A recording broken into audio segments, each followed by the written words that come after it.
avances que han tenido los países industrializados como lo son Japón, China, Finlandia, entre otros.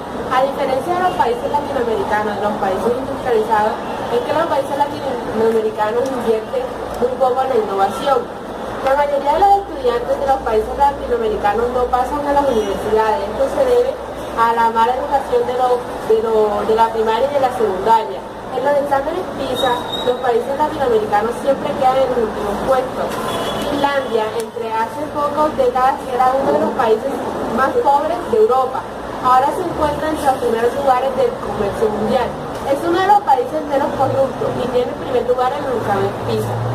La clave del éxito de Singapur fue que en un salón de clases en Singapur hay 3 profesores, el profesor titular, el asistente y el de refuerzo. En Singapur, al separarse de Gran Bretaña, ya que ningún país quería hacerse cargo de él, ya que no tenía recursos naturales, sus empresas de arquitectura y de ingeniería están alrededor de todo el mundo. Y su clave del éxito fue adaptar el inglés como lengua materna. De los países más pobres del mundo, ya que existen muchas personas que viven a la intemperie del país y sus edificaciones son demasiado viejas, también como su tráfico es un caos. En los últimos 15 años, India ha logrado sacar de la pobreza a más de 100 millones de personas. También para el 2020 será pronosticada la tercera potencia mundial después de Estados Unidos y China. El caso de la infraestructura es aparte de la de China, porque China se ha logrado mantener en una infraestructura firme igual que su educación. Va avanzando en la infraestructura como tal y en la educación, mientras que India solamente se ha destacado por evolucionar en su estudio, ya que es un país mucho más nuevo que China y el tercio del territorio es de más o menos 15 años menor que China. Corea del Sur. En la década de los 60 cayó en picada su economía y de esto pensó que debía recapacitar y exportar, pero para exportar debía producir y para producir debía educar. Las familias de Corea del Sur han invertido casi todos sus ahorros en la educación de sus hijos, también en viajes a museos y visitas al extranjero de parte de su estudio. También han logrado que los estudiantes aprendan el mejor inglés a nivel mundial. Las familias han invertido mucho en los estudiantes como también el gobierno nacional debido a sus computadores hacia los profesores y los estudiantes. China tiene 126 escuelas de negocios autorizadas por el Ministerio de Educación y ha implementado una estrategia que era extremar las inversiones estratégicas para que llegaran al país de China. También implementar las estrategias de tecnología, estimular a los estudiantes a que hicieran su tesis en el extranjero y que universidades extranjeras se localizaran en China. Israel es el país que más invierte en educación, el 45% de su producto en bruto. Es el país con la mayor concentración de innovación y espíritu emprendedor del mundo. Ningún país tiene más empresas tecnológicas per cápita. Israel no tiene recursos naturales. El pueblo judío presenta apenas el 0.2% de la población mundial, pero tiene el 54% de los campeonatos en ajedrez, el 31% de los premios Nobel de Medicina y el 27% de los premios Nobel de Física.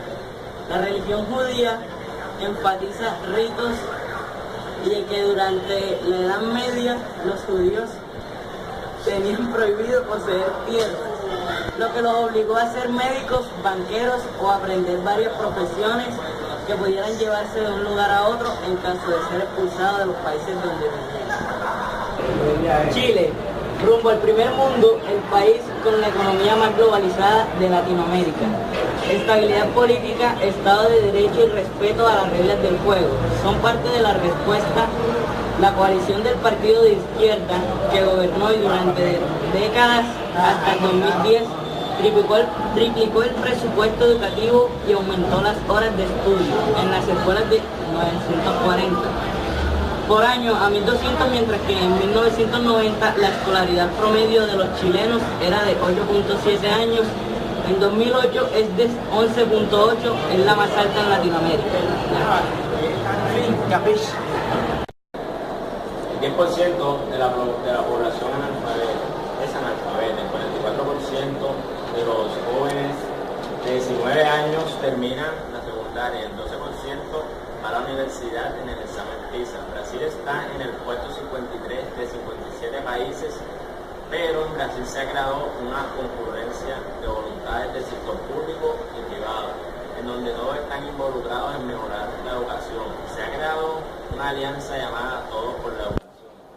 Sus 5 objetivos principales son que todos los niños de 4 a 17 años estén en la escuela, que todos los niños de 8 sepan leer y escribir, que todo alumno aprenda lo que sea apropiado para su edad según estándares internacionales como el examen PISA, que todos los alumnos terminen la enseñanza básica y media, que la inversión de educación básica sea garantizada por el Estado. Argentina. Esta educación se distingue por tener uno de los países más gloriosos y uno de los presentes más penosos hoy.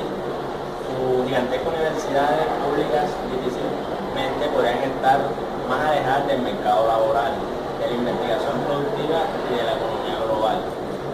En Argentina, la innovación se está dando principalmente en el sector privado. Por ejemplo, un emprendedor argentino que había hecho una maestría en administración de empresas en Harvard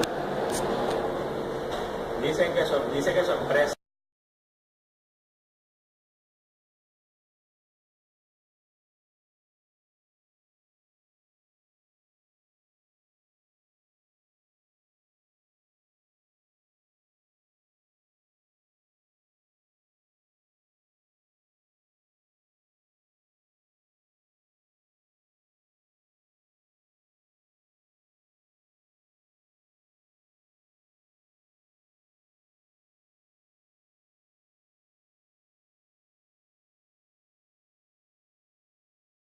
sobre Uruguay y Perú. Para fines del 2009, el presidente de Uruguay, Tabaré Vázquez, anuncia que todos los niños y maestros de las escuelas públicas tendrían una computadora. El proyecto se denomina Proyecto Ceibal. La idea era del laboratorio Institute of Technology. El director estaba revolucionando la educación en todo el mundo. Mientras que en Perú, el gobierno de Alan García, viendo lo que estaba sucediendo en Uruguay, no se quiso quedar atrás y anunció la creación de un fondo con un total de 6.5 millones para las compras de las primeras 44.000 computadoras. Los programas iniciados en Uruguay y Perú tienen un gran mérito. Ha sido un shock para el sistema educativo. Bueno, ahora les voy a hablar sobre Colombia. Colombia triplicó el número de solicitudes. Este país comenzó tarde su proceso y lo descuidó en la década de los 90. En los últimos años intentó recuperar el tiempo perdido. El gobierno aumentó el presupuesto para la investigación, pasando de 150 millones a 550 en el 2009.